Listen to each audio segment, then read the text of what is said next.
सहज वासनेची बीज जळून जाय मग रामनामे उपजे आवडी सुख घडी वाढू लागे। अभंगामध्ये जगद्गुरु तुकोबराय सांगतात की संत चरण रज लागता सहज, संतांचे चरण रज आम्हाला सहज जरी लागले तरी आमच्या जीवनाचं निश्चित काय होतं, सोनं होत असतं। कारण बाबा एखादं गंजलेलं लोखंड असावं, ते लोखंड परिसाच्या संगतीमध्ये हवं, परिसाच्या सोबतीमध्ये हवं, त्याचं सुद्धा सोनं व्हावं। त्याच प्रकारे आपल्या या जडमूड जीवाला संतांची संगत लाभणं म्हणजे आपल्या जीवनाचं निश्चित सोनं होत असतं। संत चरण रज लागता सहज, वासनेचे बीज जळून जाय। ह्या संतांची संगत आम्हाला लाभली तर काय होईल? आमच्या अंतःकरणामध्ये जे संसार रूपी वासना भरून राहिली, त्या वासनेचं बीज मुळात सगळं जळून जाय सांगितलं। काय अभंगाचा जर भावार्थ आपण पाहिला, जळून जाय म्हटलं, निघून जाय नाही। आणि जळून एखादी वस्तू एकदा जळून गेली तर ती परत उद्भवत नसते। काय आपल्या गावात एखाद्या दिवशी असं झालं, एखादा माणूस मेल्याच नंतर जाळल्यास नंतर डबल जिंता झालं का? असं होणार आहे का? तुम्हाला मी नवीन दिसू राहिले का? नाही ना, मग बोलत चाला ना। बगर माईकची बोलले तरी शेवटच्या टोकात आवाज जाईल, बोलत चाला। कधी होणार आहे का बाबा? असं झालं नाही, याच्या पुढे होणार नाही।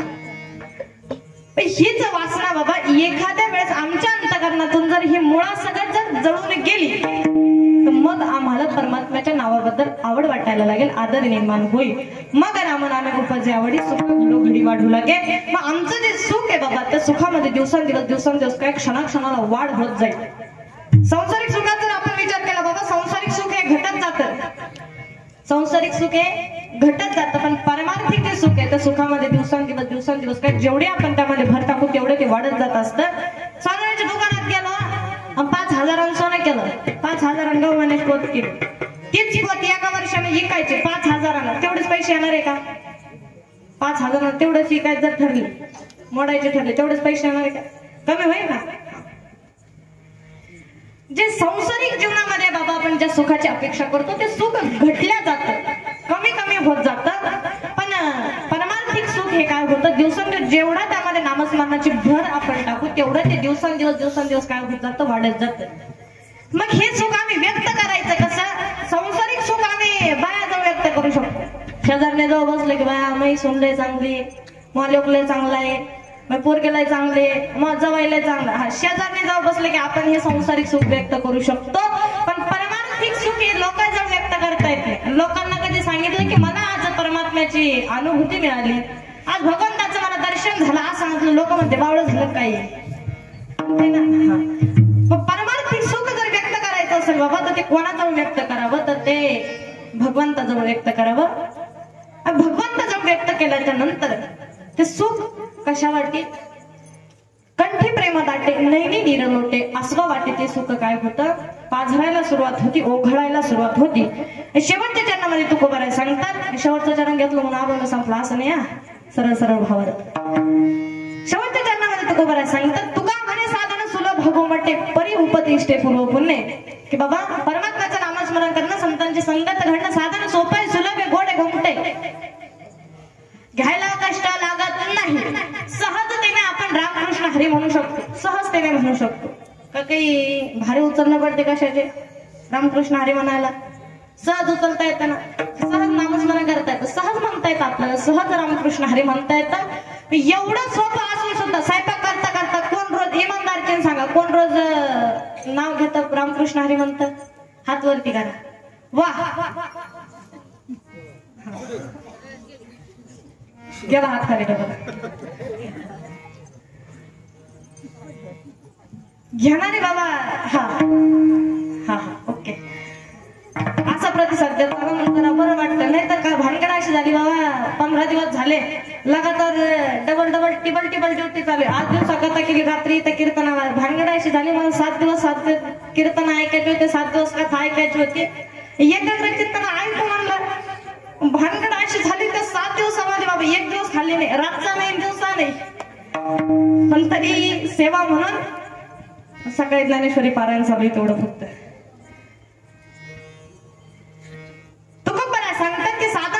सोपे सुलभ गोड ह्यासाठी काही कष्ट लागत नाही, तरी सुद्धा आम्ही येत नाही.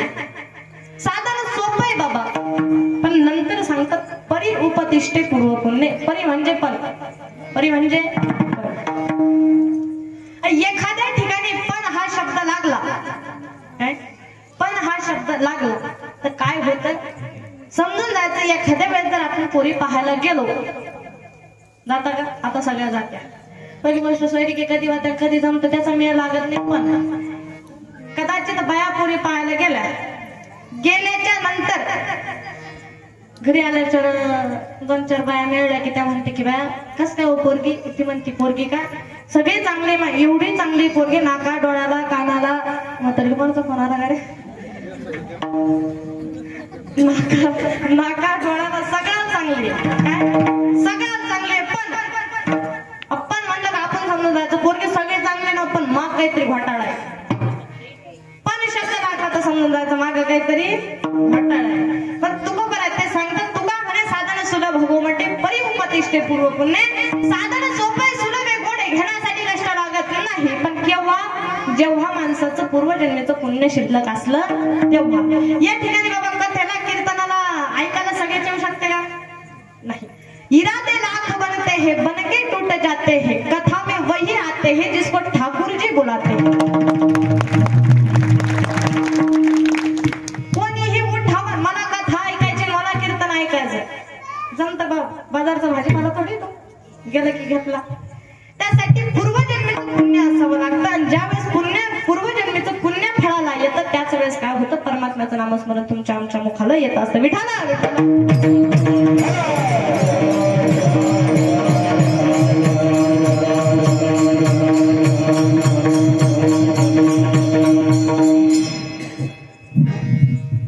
अभंगामध्ये जगद्गुरु तुकोबरा सांगतात, संत चरणाच्या लागता सहज की बाबा एकदा का संतांची संगत आम्हाला लाभली तर काय होईल, वासनेचे बीज जळून जाय.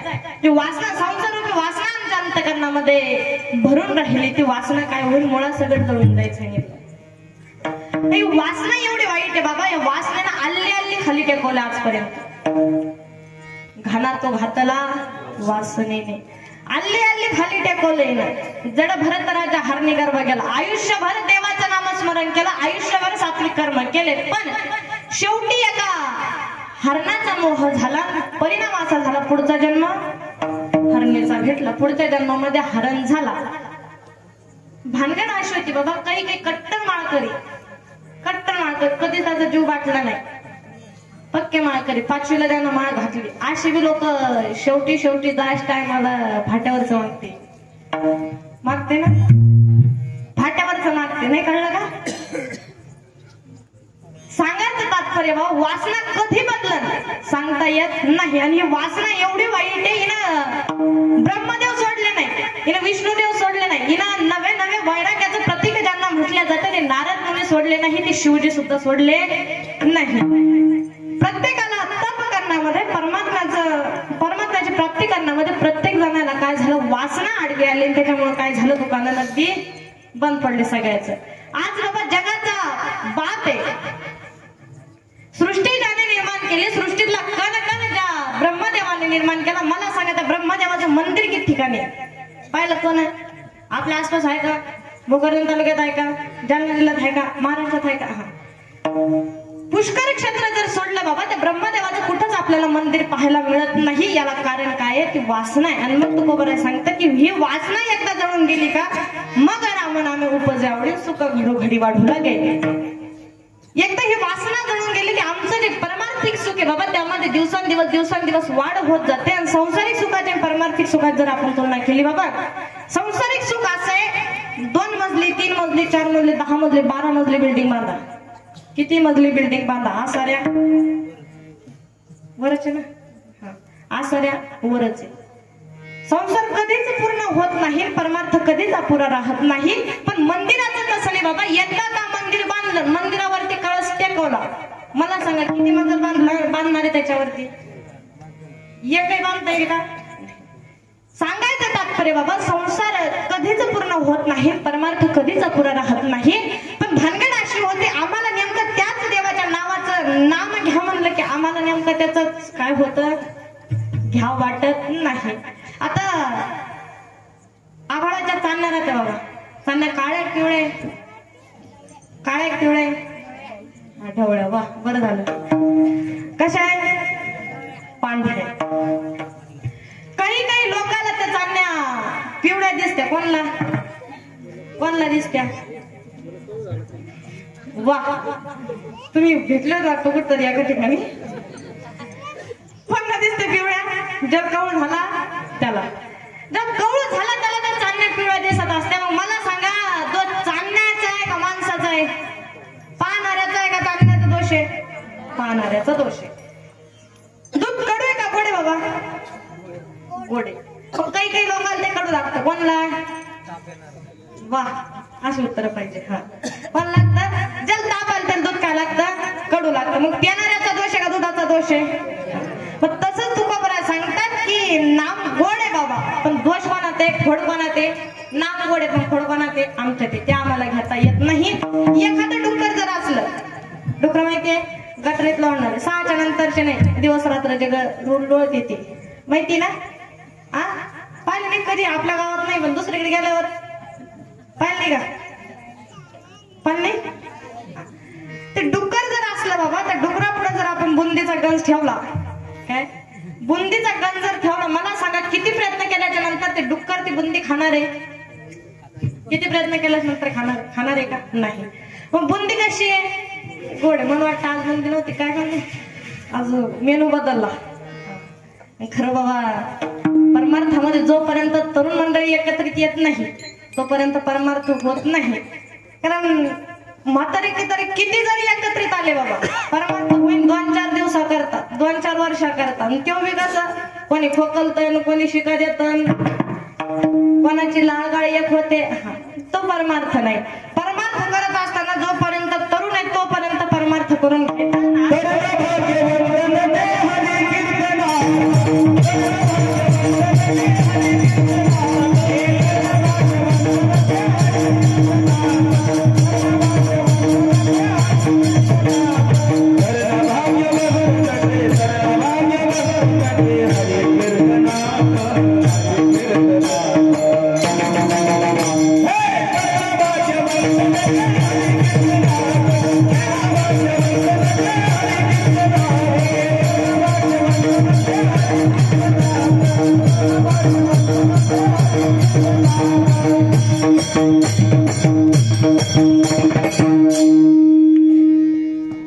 तरणा भाग्यवंत नटे हरी कीर्तनात. आता बरं झालंय.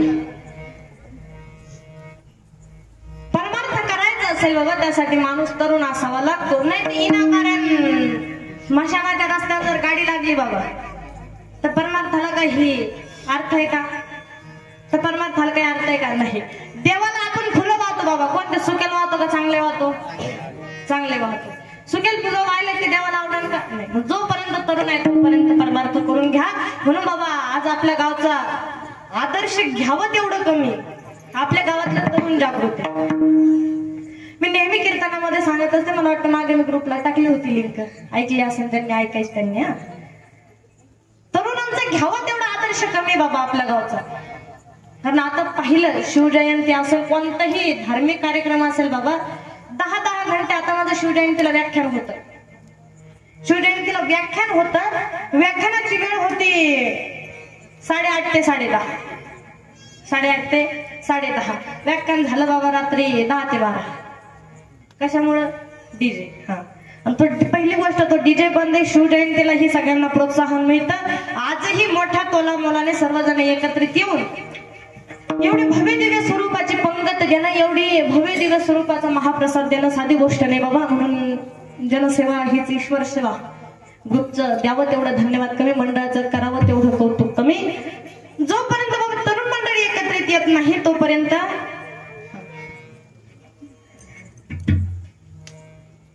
प्रश्न इथं चालला होता. एखादं डुक्कर असलं तर डुकरा पुढे जर आपण बुंदी मांडली ते डुक्कर खाणार आहे का. मग दोष डुकराचा आहे का बुंदीचा आहे. त्यानं कधी बुंदी खाल्ली नसते. त्याला त्या बुंदीची गोडी राहत नाही. त्याला गोडी राहते मग कोणती गावच्या पांढरीच्या कडाकडाची आहे ना. पण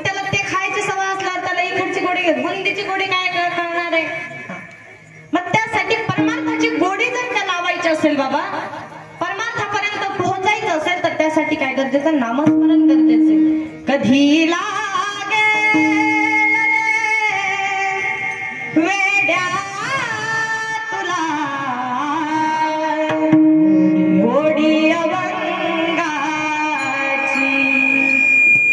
मनोभावे भजन तू कर प्रभुचा, लाग चरणाला हरीच्या, लाग चरणाला जपून तू चाल रे वेड्या तुटे ती दोर पतंगाची. कधी लागेल रे वेड्या तुला गोडी अभंगाची. बाबा कधी तुला परमात्म्याच्या नामाची गोडी लागणार आहे? ती गोडी कुठपर्यंत लागत नाही बाबा, जोपर्यंत आपलं पूर्वजन्मीचं पुण्य फळाला येत नाही. नाम घेणं सगळ्याच लक्षण नाही, सगळ्याच्याच मुखाला नाम येत नाही. जन्मजन्मांतरी असेल पुण्य सामग्री तरीच येईल जे भागरी नाम श्री हरीचे. अनेक जन्माचं पुण्य असावं लागतं, त्याच वेळेस परमात्म्याचं नामस्मरण मुखाला येत असतं. मग तुकोबर आहे तेच सांगतात की बाबा एकदा का संतांची संगत आम्हाला आपले काय होईल. अभंगाचं प्रथम चरण.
सहज वासनेचे बीज जळून जाय, मग रामनामे उपजे आवडी, सुख घडोघडी वाढू लागे. एकदा का संतांची संगत आम्हाला लाभली तर काय होईल, आमच्या सुखामध्ये दिवसांदिवस काय होईल, वाढ होत जाईल. आणि मग हे सुख एकदा वाढायला लागलं तर आम्ही त्याची परतफेडची, आम्ही त्याचं कंठामधून मग प्रेम दाटायला लागेल, नैनामधून डोळ्यावाटी अश्रू गाळायला लागतील. त्यावेळेस आम्ही हे परमार्थिक सुख काय करू, व्यक्त करू शकतो. परमार्थापर्यंत पोहोचायचं बाबा दोन गोष्टी आपल्याकडे असाव्या लागतं. एक म्हणजे देवाचं नामस्मरण, दुसरं म्हणजे बुद्धी चातुर्य असावी लागते. बुद्धी चातुर्याच्या जोरावर माणूस जग जिंकू शकतो.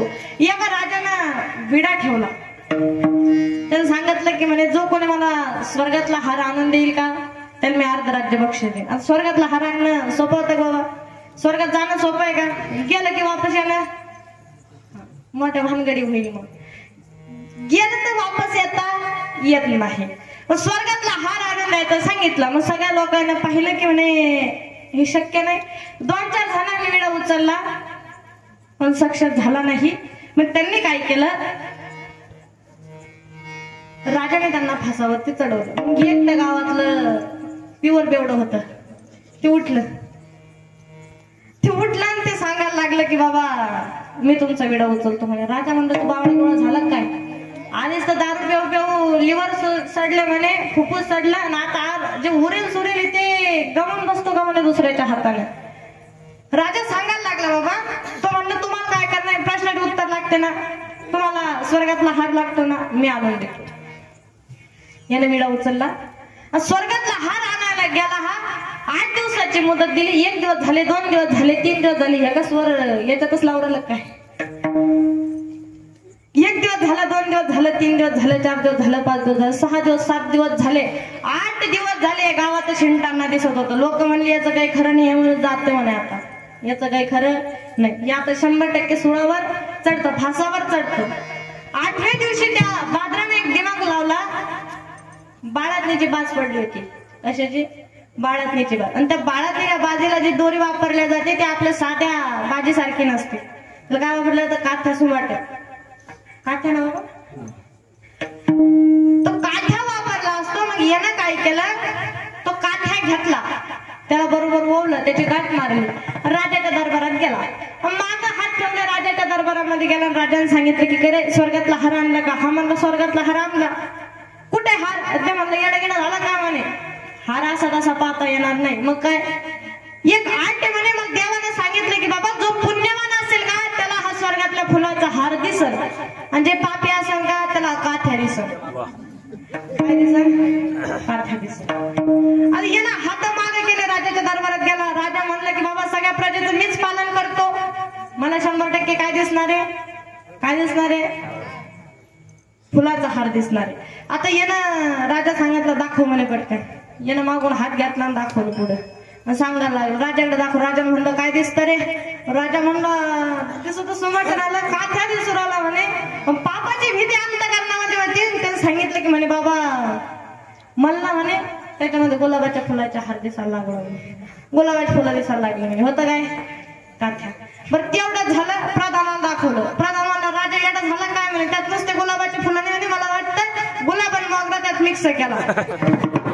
प्रधानानं पाहिलं जो लोकांना दाखवलं. लोकांना म्हणे की तुम्हाला काय दिसतं? लोक म्हणे राजा येडा झाला, प्रधान येडा झाला म्हणे. काय आम्हाला त्याच्यात काय दिसतं म्हणे, मला वाटतं त्यात नुसते गुलाबाच्या आणि मोगऱ्याच्या फुलाने म्हणे स्वर्गात जेवढे काही फुलं उत्पन्न होत असते म्हणे ते सगळे हारात भरले. कोण म्हणले? लोक म्हणले.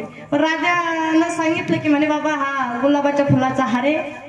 तो म्हणलं की आता स्वर्गातला हार म्हणे असा तसा फेकून देता येणार नाही, असं इनाकारण कुठेही फेकणार म्हणे त्याची हेळसांड होईल. मग काय हेच हार घ्यायचा म्हणे, राजाच्या गळ्यात गुंतवायचा म्हणून राजाच्या पुऱ्या गावातून दिंडी काढायची.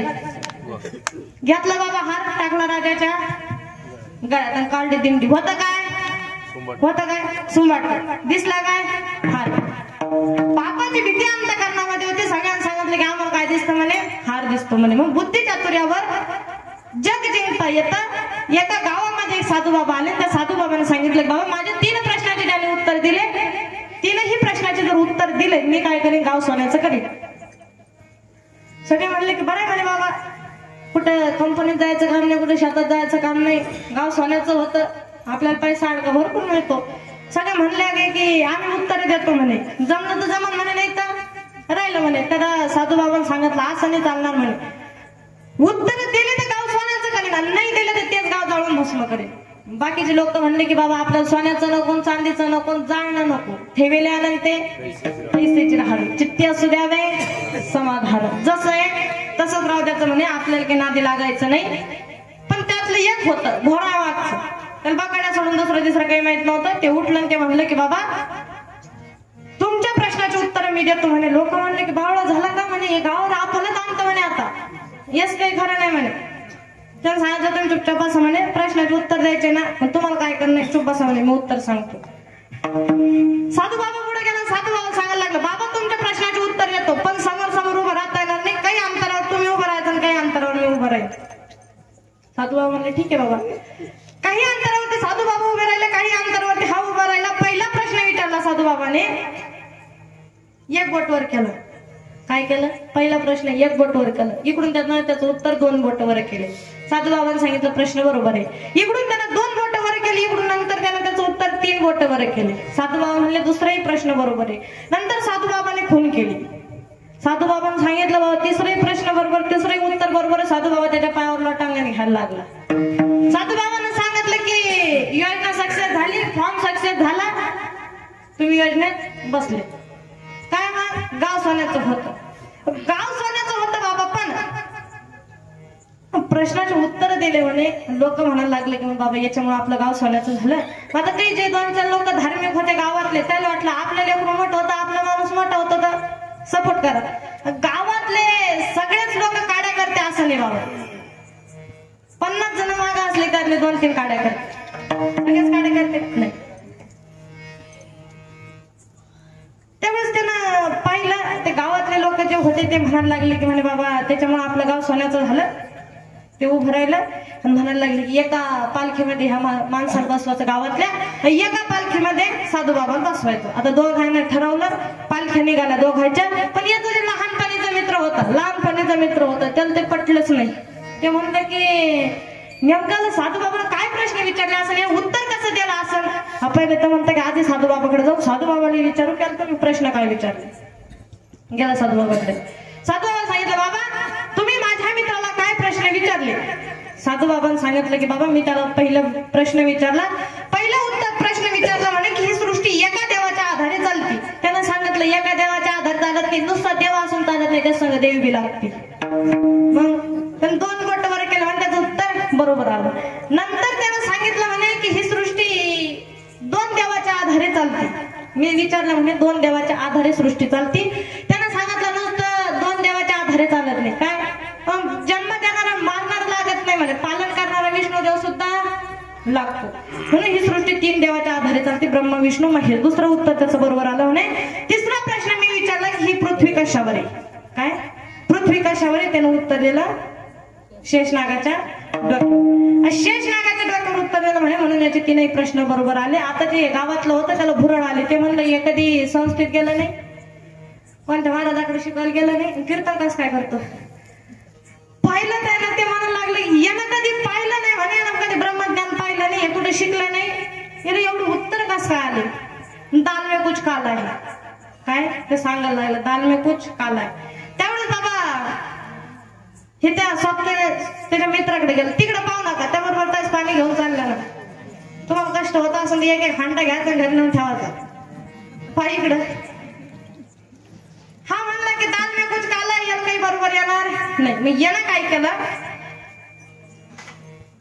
तर याला म्हणलं त्याच्या मित्राने म्हणलं तू खाली उतर.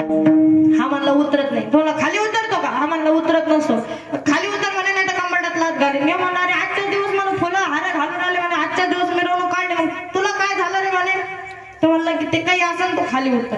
उतरला खाली. तर काय साधू बाबांना असे काय प्रश्न विचारले म्हणे की तो त्याचं उत्तर सहजतेने देतात. त्याला सांगितलं साधू बाबा कोणी बावळत होता म्हणे, ते त्याचा आपला काही मिळा बसला.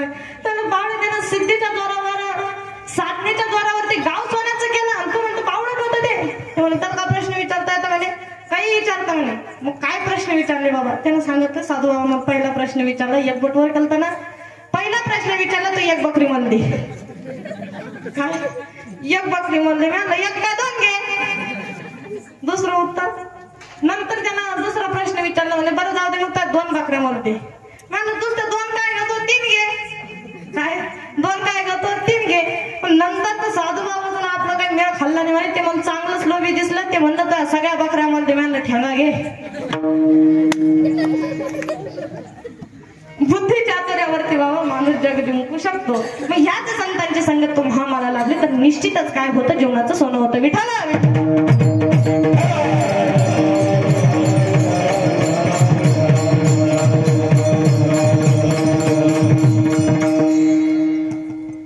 तुकोबरा सांगतात की ह्या संतांची संगत जर आम्हाला लाभली बाबा केली तर मग आम्हाला मग रामनामे उपजे आवडे सुख घडोघडी वाढू लागे. मग त्याचं आम्ही प्रायचित्त कसं करायचं, त्याचं आम्ही सुख व्यक्त कसं करायचं. अभंगाचं 3रं चरण.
कोणतीही कला अवगत करणं सोपं नाही बाबा. एक वेळेस कीर्तन करणं तसं सोपं नाही, ते सोपं आहे.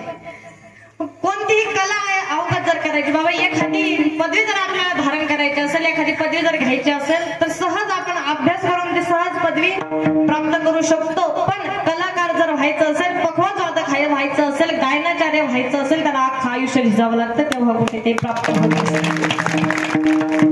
साधं नाही बाबा.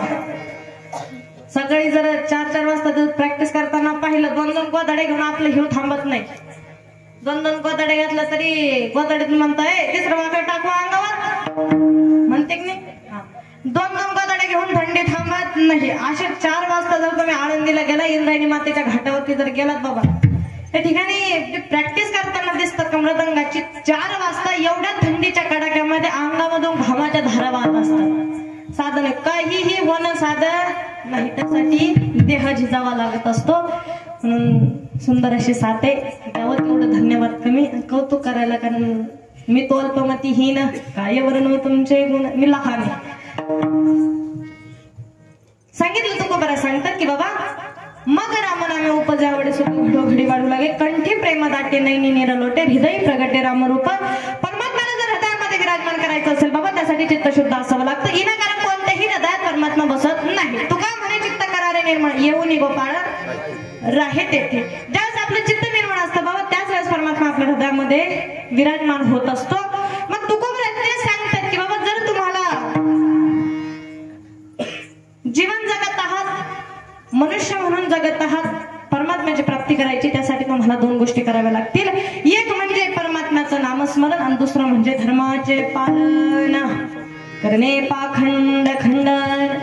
एक म्हणजे परमात्म्याचं नामस्मरण, दुसरं म्हणजे धर्माचं पालन करावं लागेल.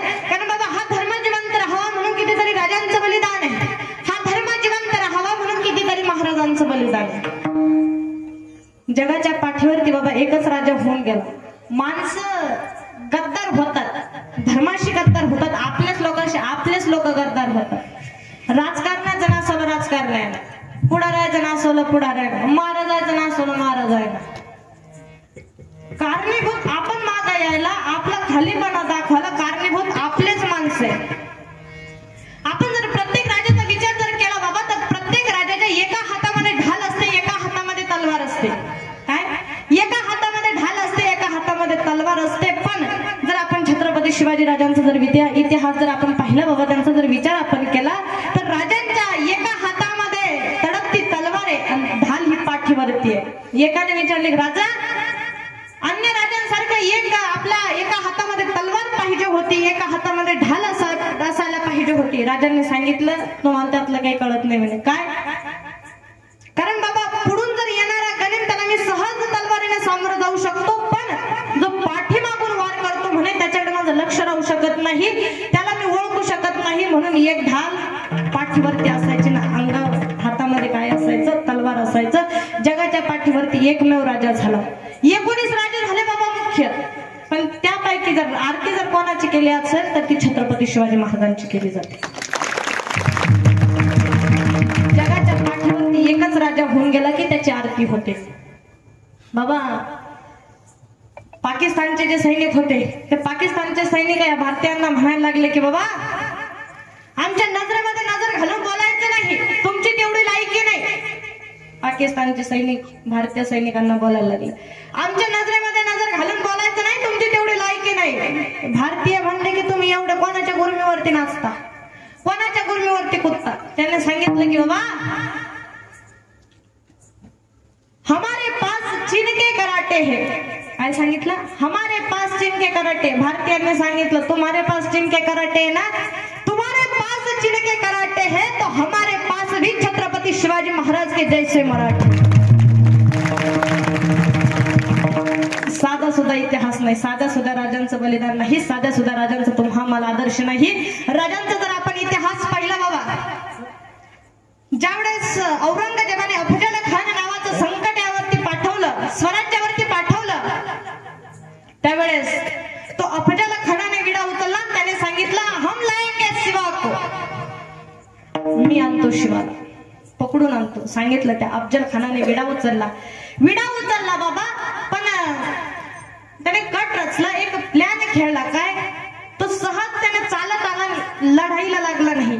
त्याने सांगितलं की आधी आपण सगळा अभ्यास करू, शिवाजी राहतो कुठे, करतो काय, जातो कुठे, केव्हा कुठे जातो, तो सगळा अभ्यास करू.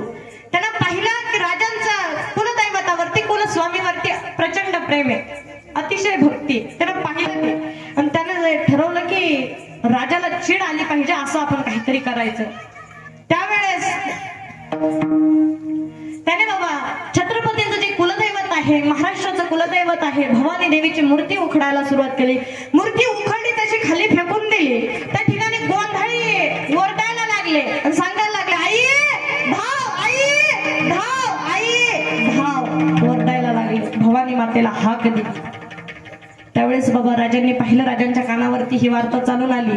पाहिलं की स्वराज्यावरती चालून आलेलं संकट साधं सुद्धा नाहीये, स्वराज्यावरती चालून आलेलं संकट साधं सुद्धा नाही. अफजल खान थोडा पराक्रमी नाही, याला काट्याने काटा काढावा लागेल. राजाने पाहिलं बाबा, त्याचा अभ्यास केला. त्या अफजल खानाला जास्त टरबूज आवडत होते. काय आवडत होतं? टरबूज आवडत होते. राजांनी ठरवलं की याला टरबूज आवडतं. राजांनी एकदा भला मोठा उत्कृष्ट दर्जाचे टरबूज मिळावा असा भरवला आणि त्या ठिकाणी राजे स्वतः एका दुकानावरती बसले. उत्कृष्ट असं देखावे बाज दुकान राजांनी भरवलं आणि त्या दुकानावरती दुकानदार म्हणून राजा त्या दुकानदाराच्या वेशामध्ये त्या दुकानात बसले. बसल्याच्या नंतर अफजल खानाला कळालं की या ठिकाणी सुंदर प्रकारचे टरबूज विकायला आले. अफजल खान घोड्यावरून चालत आला. घोड्यावरून चालला दुकानापुढे, घोडा थांबवला. आणि विचारलं की बाबा आम्हाला टरबूज द्या. राजांनी सांगितलं बाबा द्यायसाठीच बसलो, ताण घेऊ नको. टरबूज देत असताना बाबा राजाचा जर इतिहास पाहिला, एवढा बारकाईने अभ्यास होता राजाचा. टरबूज देत असताना आपण कसं देतो बाबा, त्याचं जे देठ आहे ते देठ कसं देतो, काढून देतो. आज सगळ्या टरबुजाचे देठ काढले म्हणे, एक टरबूज ठेवलं बिन देठाचं, त्याला देठ होतं, त्याचं देठ काढलं नाही. अन्य टरबुजांना देठ नव्हतं, पण एक टरबूज होतं त्याला देठ होतं. आणि देठ, त्या टरबुजाचं देठ सरळ राहत नाही, वाकडं राहत, कारण त्याला असं आकडा असतो. ते टरबूज घेतलं, देठाचं टरबूज, आपण ज्याला खानाने पैसे दिले, टरबूज फेकलं. टरबूज फेकलं तसं ते देठ होतं ते शर्टामध्ये गुंतलं, शर्टावरती गेलं. राजाने त्यावेळेस अभ्यास करून घेतला की अंगामध्ये कोणते वस्त्र परिधान करतो. पाहिलं खानाने बुलेट प्रूफ जॅकेट घातलंय, ताराचं जे असतं ना ते जॅकेट खानाने घातलं. राजाने अभ्यास केला आणि ते जॅकेट होतं आखूड, ते पुरेपूर झाकलेलं नव्हतं, आखूड जॅकेट होतं. राजाने विचार केला की बरोबर एवढ्यात आपला हात बसतो, तिथून वर जॅकेट आहे, खाली काही नाही, वर जॅकेट आहे. ज्या ठिकाणी आपल्याला हात लावायचा त्या ठिकाणी काही नाही. राजाने अभ्यास करून घेतला आणि सांगितलं की बोलवर त्याला खानाला बोलव. मग कुठं बोलवायचं, प्रतापगडाच्या पायथ्याशी खाना.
पहिला राजाने माझ्या मनाला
खानासारखा राक्षस बाबा चालून यावा, छत्रपतीचा अवतार व्हावा आणि त्या ठिकाणी त्या खानाचा सुद्धा वध व्हावा असं राजांचं चरित्र.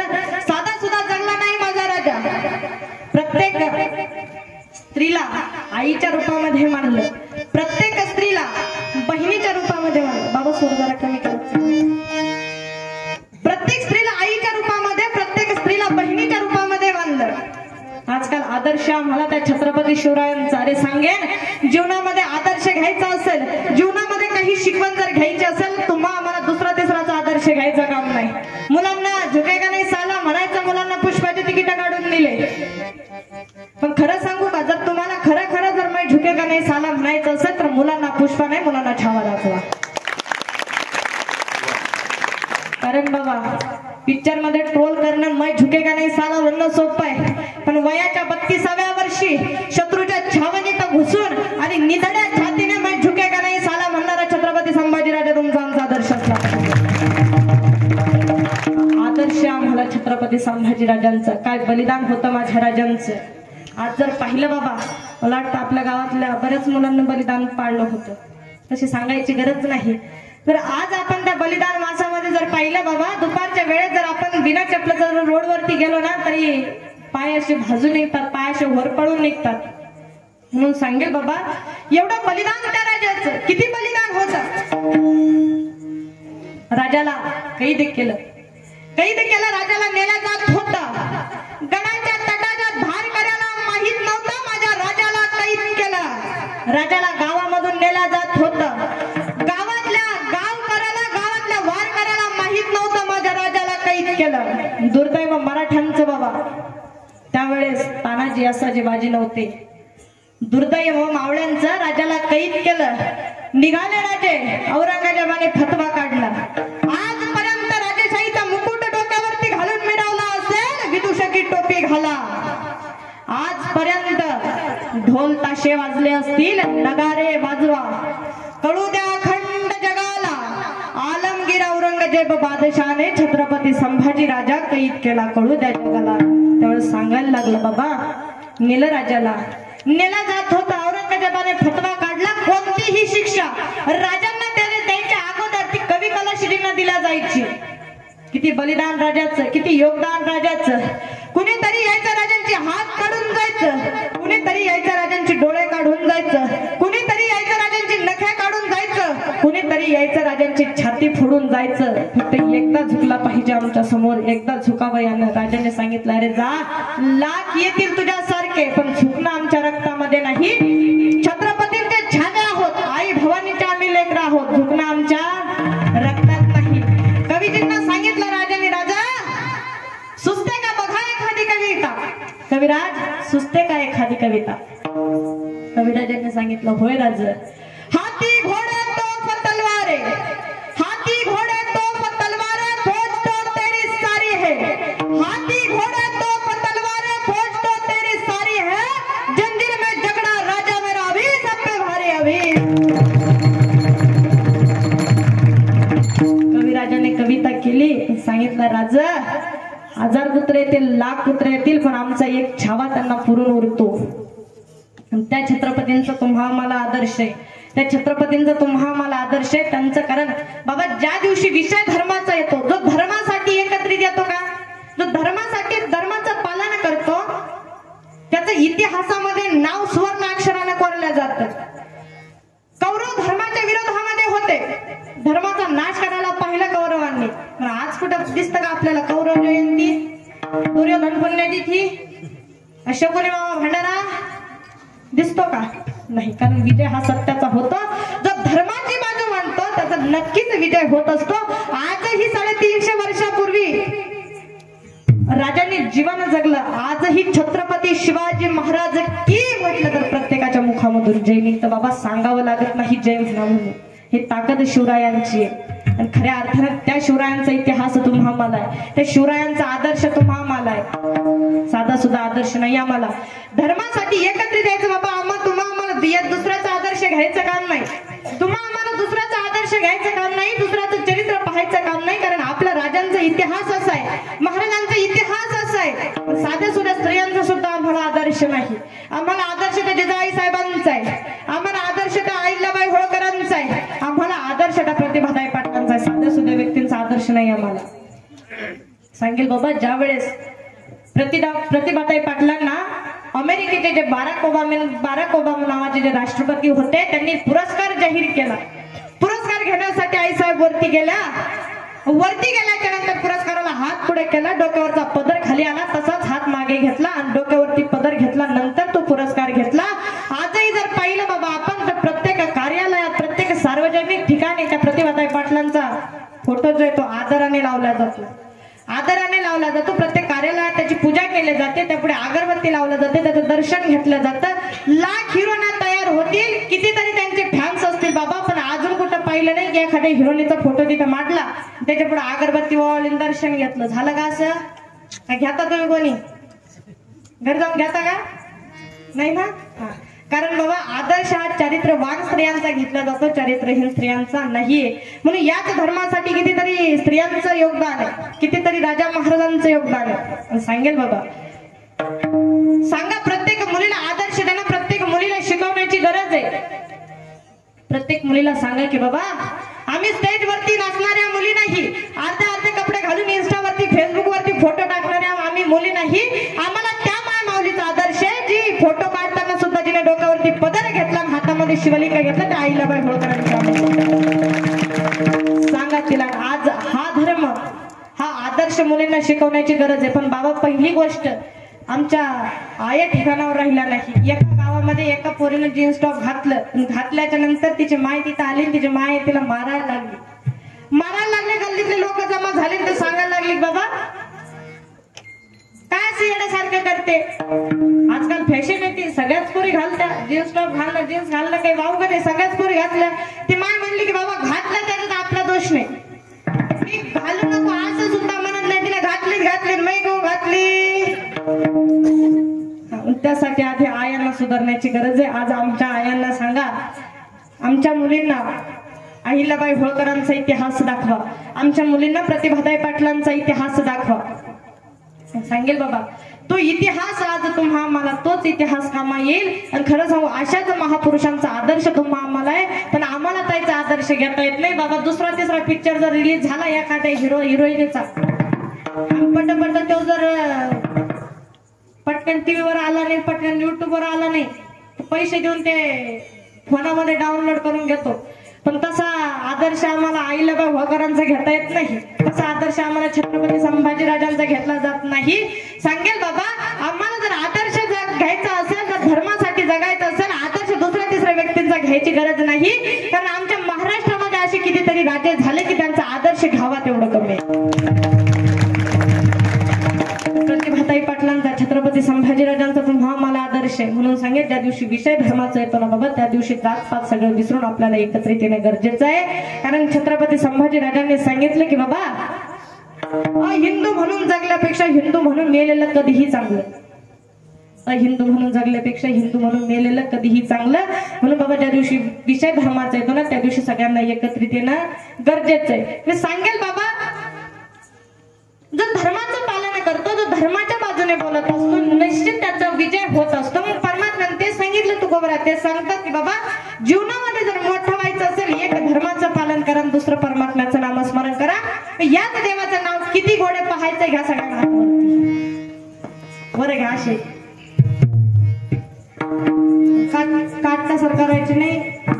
कीर्तन लाईव्ह चालू आहे, तुमचे हात सगळ्या महाराष्ट्रात दिसणार आहे. शिट्टे पण मारून म्हणा असं विक्षेप होतो ना. घेतले हातवर शेवटच्या काय झाला झाला काय नाही ना, घ्या पक्के हातावर घ्या.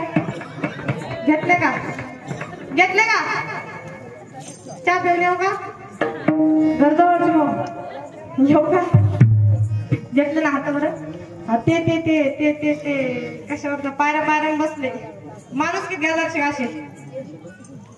हा असं हाताने टाळी वाजवायची, मुखाने नामस्मरण करायचं. विठोबा रखुमाई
इमानदार किती इमानदार आहे आपण, आहे का नाही?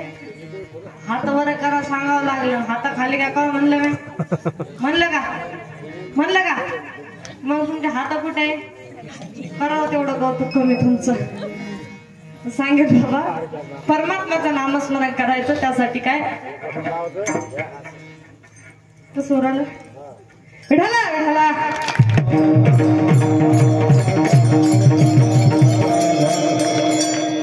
त्यासाठी बाबा तुकोबरा ते सांगतात की तुम्हाला जर परमपदाची प्राप्ती करायची असेल तर पहिलं म्हणजे परमात्म्याचं नामस्मरण करावं लागेल आणि दुसरं म्हणजे धर्माचं पालन करावं लागेल. कारण काय होतं बाबा, एखाद्या वेळेस आता या ठिकाणी सॉरी गुणीजन मंडळी उपस्थित आहे म्हणून इथं काही बरं वाटत नाही. मला असं वाटतं 9 ते 11 किती त्या टाइम करता 8:30 ते 10:30 आहे का? 9 ते 11 तिथली येले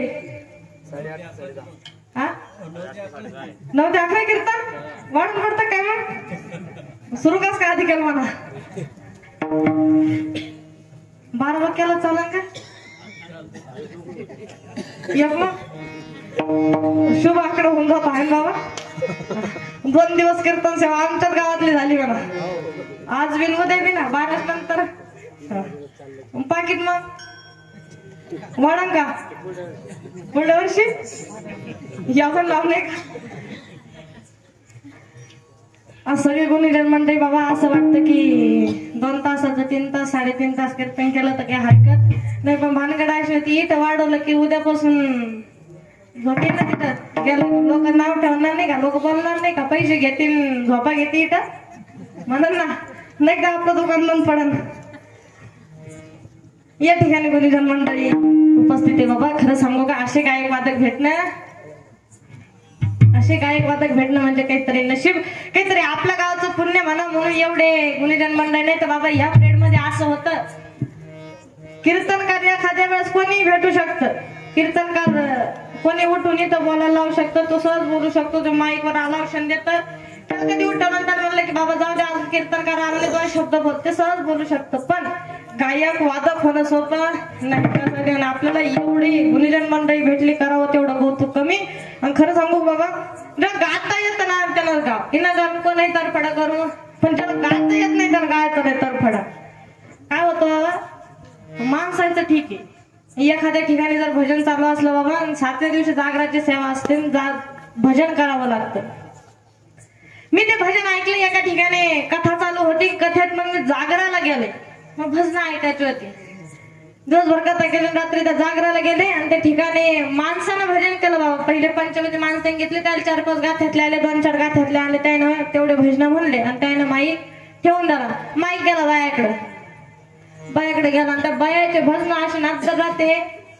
कधी कधी तुकोबाराला वाटत असेल की बाबा इनाकारण कष्ट घेतले गाथा लिहिला, शब्द रचना एवढ्या भारी करते. त्या दिवशी त्या बाईनं भजन सुरू केलं बाबा, अरे अरे विठोबा तुझ्यात माझं मन, घेतला मोबाईल लावते तुला फोन, घेतला मोबाईल लावते तुला फोन. एवढ्यावर थांबणार नाही, तुझी रलाला आठवण येते म्हणून तुला मी मिस कॉल देते. तरी एवढे दिवस झाले म्हणलं असं काहीच नाही. व्याख्यान करते, व्याख्यानाचा पुरेपूर अभ्यास, शिवमहापुराण, रामायण, महाभारत, भागवत सगळं करते म्हणून. बरं गुरुदेवांच्या आज्ञेनं गुरुदेवांच्या कृपेनं साधना बरी चालू आहे म्हणलं. साधनेत काय कसर नाही कोणती, थोडकी मोडकी बरी चालू आहे, पण अजून देवाच्या नावाचा नाव वेळ लागला नाही. 7-7 दिवस 8-8 दिवस आंघोळी करत नाही, ते बरोबर देवाला मिस कॉल देते. त्याच्या भजनाशी डोकं लावू नये. आणि ते भजन तर वेगळे बाबा, पण जात्यावरच्या बाबा जर ऐक आता भजनात बी सोमवारचा दिवस होता, महादेवाच्या मंदिरामध्ये एक मायमावली एकटीच बसली भजन करायला लागली. पार्वती कसा केला गणपतीनं महादेव संन्याशी, पार्वती कसा केला गणपतीनं महादेव संन्याशी. म्हणलं म्हातारं टोले खायचे काम आहे नाही, महादेवचा संन्याशी मग गणपती कुठून आला? इना कारण नको त्या गोष्टीत. तर म्हणलं की आई अशी भजन म्हणून आपल्या गावातल्या 2-4 बायाच पाठ येते, कोणाकोणाला येतं ते हातवर करा जिजाबाई कुठे गेली कुठून नाही का?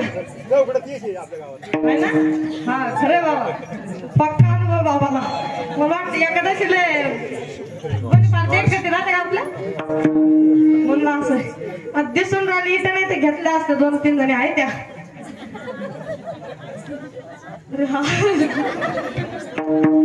सांगेल बाबा. आणि मग ती एवढ्यात थांबा ना एवढ्यात थांबली नाही पुढे तिनं सुरू केलं. मी म्हणलं की आई याशी भजन म्हणू नये. मग काय म्हणायचं म्हणे म्हणलं असं म्हणा शिव भोळा चक्रवर्ती त्याचे पाय माझे चित्ती वाचे वदना शिव नाम तयार बाधी क्रोध काम असं म्हणा म्हणलं जरा बरं वाटतं भजन केल्यासारखं. ती भजन सुरू केलं असंच भजन सुरू केलं तिनं. ती म्हणायला लागली की शिव भोळा चक्रवर्ती तुही माय मही चुलती. म्हणलं विनाकारण डोक्यात हाणून घ्यायची शेणे का नाही विनाकारण कुठेही डोकं लावायचं नाही कशाची जोडणी कुठं करायची नाही. एका ठिकाणी बाबा हिंदू समाजाचे मुस्लिम समाजाचे दोघी बाया बसल्या जात्यावर कशावर जात्यावर. आणि त्या जात्याची भानगड अशी बाबा खायचं एकाच गायचं एकाच. काय खायचं एकाच. खात्या कोणचं नवऱ्याचं गात्या कोणचं भावाचं गात्या. हा नियम आहे त्याचा त्याच्यात काही सांगायचं काम नाही. आता ते जात्यावर बसले तिने भजन सुरू केलं. म्हणायला लागली मग मुंबईला गेला पाटले घेऊन आला दिल्लीला गेला शेवंतीस घेऊन आला आणि 5-50 गावाचे नावं घेतले आणि 5-50 वस्ताचे नावं घेतले. म्हणजे मुस्लिम समाजातील मेळच लागत नव्हता. कोणत्या गावाचं नाव घ्या कोणत्या भावाचं नाव घ्या कोणत्या वस्ताचं नाव घ्या. ही म्हणायला लागली फरजाना बोल 2-4 बाव्या. फरजाना म्हणले काय फलत आले म्हणे बाबा कधी ओव्या पाहिल्या नाही कधी वस्ता पाहिल्या नाही कधी वस्ताचे नाव येत नाही हे काय आपलत आले म्हणे. पण तिनं हुशार होती ती जरा तिनं ओव्या सुरू केला. त्याला जिदारे जिदारे काय यावं मेरे उतारे उतारे काय तेरे भाई ने जो जो लाया मेरे भाई ने वो लाया ओव्या सुरू केला. मेळच लागत नव्हतं नेमकं कोणत्या वस्ताचं नाव घ्या कोणत्या कशाचं नाव घ्या कोणत्या भावाचं नाव घ्या कोणत्या गावाचं. त्याच्या ओव्याला भारी लागलं. त्या ओव्याशी आपण डोकं लावायचं नाही. त्याची वाक्य रचना जर पाहिली बाबा ब्रह्मदेव एखाद्या दिवशी प्रसन्न होऊ शकते त्यात काही शंका. लय भारी मेळ लावता त्या एकीनं शेतात गेली शेतात तिनं निंता ओव्या सुरू केल्या. लिंबाच्या झाडाखाली आपला भाऊ दारू पाडी कोणी मेल्यानं केली काठी आली पोलिसाची गाडी कोणी मेल्यानं केली काठी आली पोलिसाची गाडी.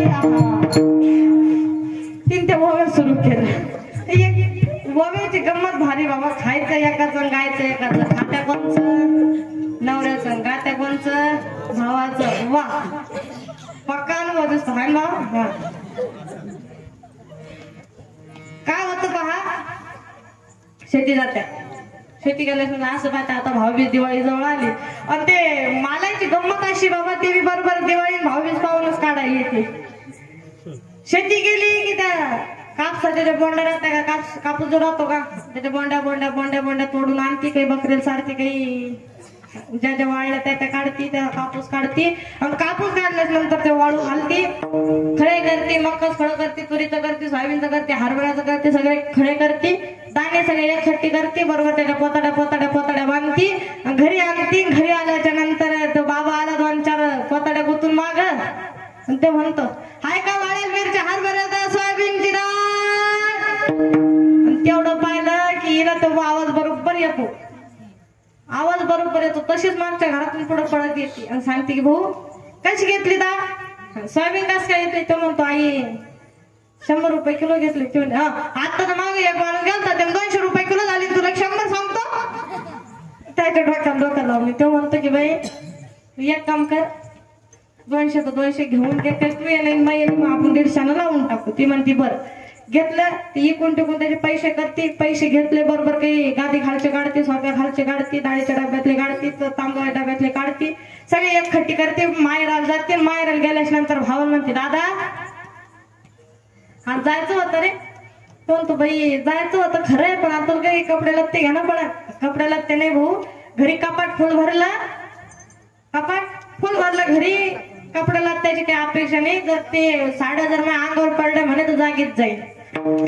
साड्या भक्कम झाल्या म्हणे पोरायला कपड्याला ओतड आला म्हणे तू कपड्याच्या काही फंद्यात पडू नको. मग काय करायचं. मग एक काम कर म्हणे मला गंठण करतो. बावळी झाली काय इथे 1 किलो तेल 2 महिने पुरवणं चाललं आणि तुला गंठण करायचं. ती म्हणते दादा तू ताण नको घेऊ म्हणे, माझ्याकडे पैसे. काय माझ्याकडे पैसे, हे पैसे घे म्हणे आणि त्या पैशाचं काय कर गंठण करून. तिने ते पैसे दिले भावाजवळ, भाऊ गेला गेल्याच नंतर ते गंठण करून आणलं, तिच्या हातात दिलं. आता हे म्हणते दादा येते रे मी. गंठण घेतलं, गळ्यात घातलं, इकडून गेली ती मोकळ्या गळ्यानं, तिकडून गंठण घालून आली. 2-4 बाया भेटल्या. घरी आल्याच नंतर येईन बाबा, घरी आल्याच नंतर 3 लेकराला चहा पाणी करून द्याला नाही, नवऱ्या दर्शन नाही, सासऱ्या दर्शन नाही, पोराकडं पाहणं नाही, लेकीकडं पाहणं नाही, सुनाईकडं पाहणं कोणाकडंच नाही. बरोबर भावाच तिथून आली, थैली ठेवून दिली, थैली ठेवली तशीच शेजारणीच्या घरी जाऊन बसली.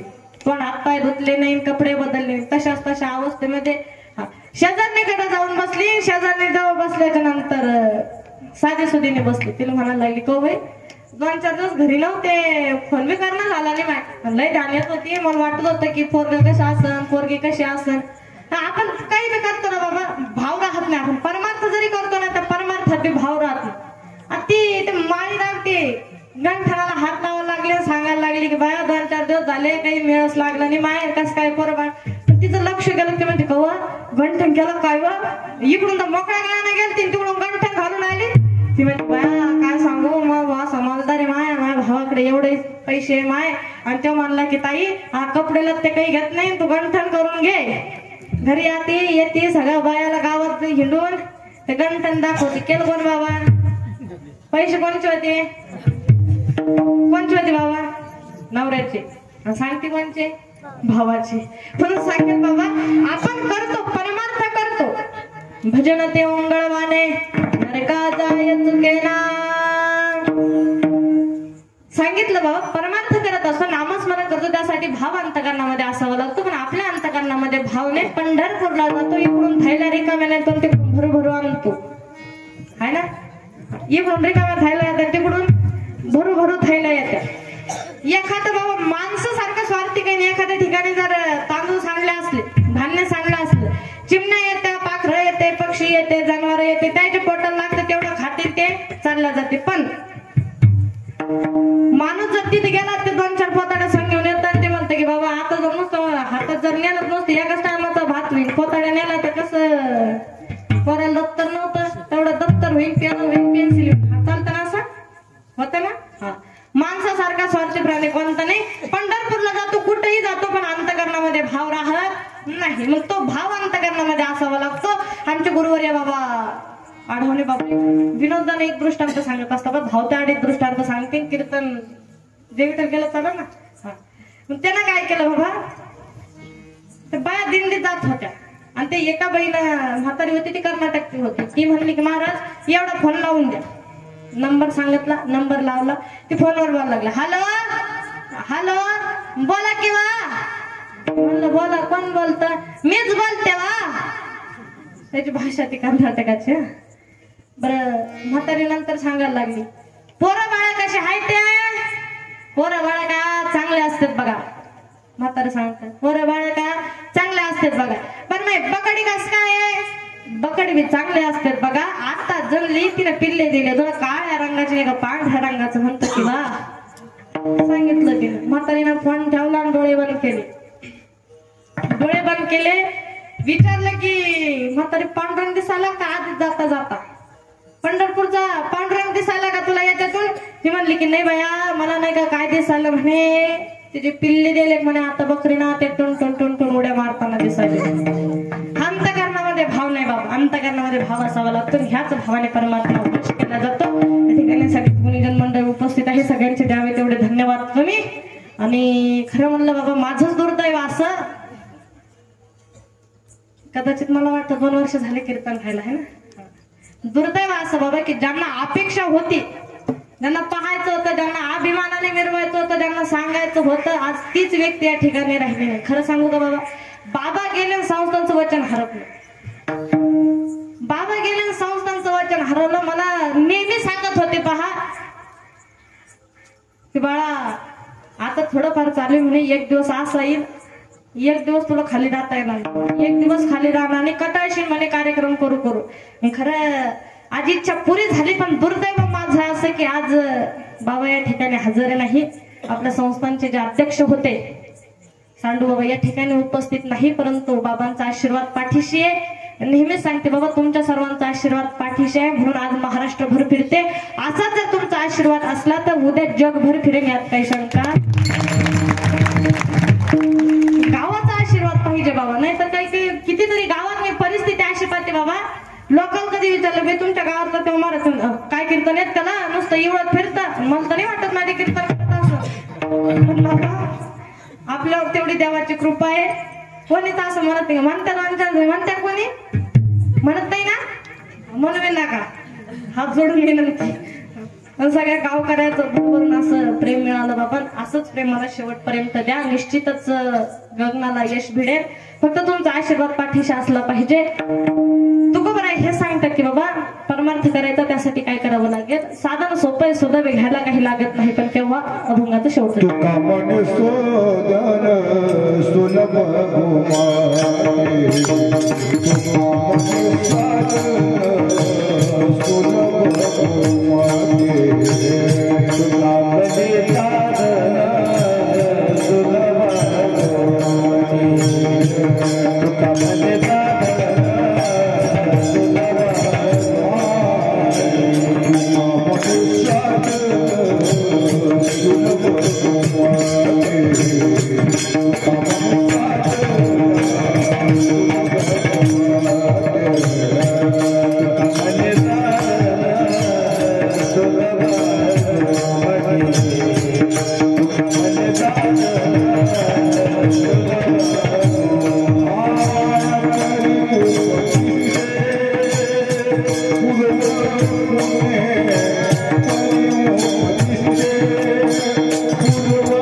कॅमेरा झूम करा. कीर्तन पुरं होस तर जय विठ्ठल होस तर कोण उठायचं, मागून सूचना दिल्या जाते ते ऐकेपर्यंत कोण उठायचं. जे उठलं का उद्या ते रेकॉर्डिंग मध्ये दिसा दंड वसूल करायचा. बाबा या ठिकाणी सगळ्या जणांची गोड या ठिकाणी साथ आहे. सगळ्यांच्या चरणी साष्टांग दंडवत, सगळ्यांच्या चरणी नतमस्तक. पखवाजाचे कार्य असे रत्न पाहिजे बाबा. खरं मी पहिलं सांगितलं आपल्या गावचं भाग्य तर भैरवनाथ महाराजांचा आशीर्वाद आपल्या पाठीशी आहे. त्याच्यामुळे आपलं एवढ्या भव्य दिव्य स्वरूपामधला कार्यक्रम घडणं साहजिक आहे, सहज सोपं झालं बाबा. तर ते एवढं नियोजन करायचं म्हणलं की त्याच्या आधी 10-12 महिन्यापासून आधी तयारीत असलं. पुढच्या सप्त्याच्या सुपारी आताच देऊन ठेवली पाहिजे, आताच तयारी झाली तेव्हा ते बरं राहतं. पण आपलं एवढं होऊन सगळं काही व्यवस्थित झालं. सगळीच गुन्हेगार मंडळी या ठिकाणी उपस्थित आहे. बाबा पखवाजाच्या साथीला आमचे किरण दादा असतील. मला वाटतं दादाची आमची पहिलीच भेट आहे ना, या आधी कुठं भेट नाही. दादांची नतमस्तक द्यावे तेवढे धन्यवाद कमी. आमचे आपल्या परिसराचं वैभव आमचे शिवादादा असतील. आपल्या पहिल्याच कीर्तनातली सपोर्ट सिस्टम आहे ती. टाळी वाजवायला चांगल्या गुलाबजाम धकले नाही काय चांगले धकले ना, पक्क्या टाळ्या वाजवायचं ना. आमचे असं नाही एका तर ताला वाजवा सगळ्यात जोरदार. आता जरा मजा आली. आमचे शिवदादा असतील त्यांना द्यावे तेवढे धन्यवाद कमी. त्यांचे हे चंडी नतमस्तक. आपले गाडेकर बाबा असतील, बाबांनाही द्यावे तेवढे धन्यवाद कमी. असे जुनं ते सोने बाबा, असे जुने मंडळी कार्यक्रमाला उपस्थित असले जर बरं वाटतंय. आपलं पहिलं जुगाड आपलं म्हाताऱ्या लोकांशी पटकन बसतं जरा. आमचे बाबा या ठिकाणी उपस्थित आहेत. त्यांच्या हे चंडी नतमस्तक द्यावे तेवढे धन्यवाद कमी. माझ्या गुरुस्थानी असलेले आपले प्रकाश बाबा असतील, त्यांनाही द्यावे तेवढे धन्यवाद कमी. आपले बाबा सुदाम बाबा असतील, बाबा या ठिकाणी उपस्थित आहे. त्यांच्या चंडी नतमस्तक द्यावे तेवढे धन्यवाद कमी. बाबा नाव सांगा ना. हा भगवान बाबा असतील. तुम्ही सांगा बाबा मग खालून मी काय कसं घेते. आपले भगवान बाबा असतील, त्यांच्या चंडी नतमस्तक. आपल्या गावचे 2 नवीन हिरे तयार होत आहे. हर्ष दोघं एकाच राशीचे झाले. दोघं या ठिकाणी उपस्थित आहे. चिमुकले आमचा वीरेंद्र असेल, विठ्ठल असेल, सगळेच गुरुजन म्हणले. रितेश युवराजा भैया या ठिकाणी उपस्थित आहे. सगळेच गुरुजन मंडळ या ठिकाणी उपस्थित आहे. माझी वडील ही कीर्तनाला उपस्थित आहे. त्यांच्या हिच्याने साष्टांग दंडवत. आई साहेब या कीर्तनाला उपस्थित आहे. पहिली गोष्ट बाबा, गावात कीर्तन करायचं. इकडं रोजचे 2-3 कीर्तन चालले. पाहत असेल तुम्ही ग्रुपला बॅनर स्टेटसला. एवढे कीर्तन झाले सकाळपासून बाई फिक्री ते कसं होईल धनु चांगलं असं म्हण बरं. कसं म्हणलं मम्मी रोजचे कीर्तन चालू आहे. म्हणलं आज लोक 1000-1500 कीर्तन झाले, तो कशाला ताण घेते. आई या ठिकाणी उपस्थित आहे. त्यांच्या नतमस्तक द्यावे तेवढे धन्यवाद कमी. आमच्या आजी या ठिकाणी उपस्थित आहे. त्याला पक्का ऍक्ट येऊन गेला. आता गंध लावेल दिसले की म्हणते बरोबर की नाही बाबा मारून लोक चालले.